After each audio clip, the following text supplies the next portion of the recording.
नमस्कार बंधुगण 2026 मसीहा फेब्रुआरी मास बिछा राशि परिवर्तन और उन्नतिर मास हेबो।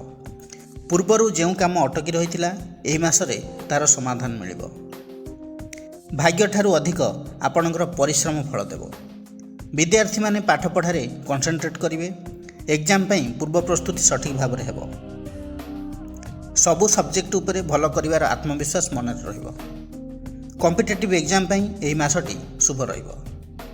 किंतु मोबाइल डिस्ट्रैक्शन दूरी रुहंतु। स्वास्थ्य मध्यम धरणर रहिबो।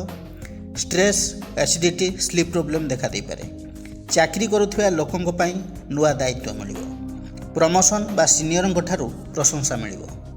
किंतु ईगो और क्रोध को नियंत्रण में रखंतु। जॉब चेंज पई जो माने ट्राई करछंती मासर द्वितीयार्ध सेमानक पई शुभ रहिबो। व्यवसाय रे धीरे धीरे लाभ वृद्धि पाइबो। पार्टनरशिप बिजनेस रे डॉक्यूमेंट सठिक भाव में तदारक करंतु। अचानक खर्च आसीपारे तेणु सेविंग्स उपरे ध्यान दियंतु। लव लाइफ रे भावना अधिक रहिबो। डाउट एवं पॉजिटिवनेस संपर्क को दुर्बल करि पारे।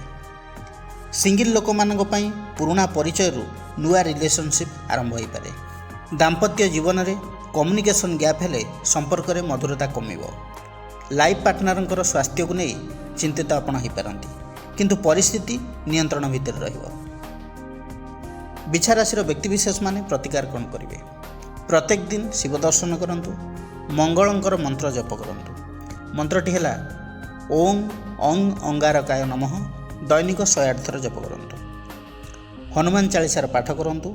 आपण पई शुभ रहिबो। बंधुगण जदि भिडियोटी भल लगी थाए तेबे लाइक कमेंट शेयर करंतु। रहुची नमस्कार।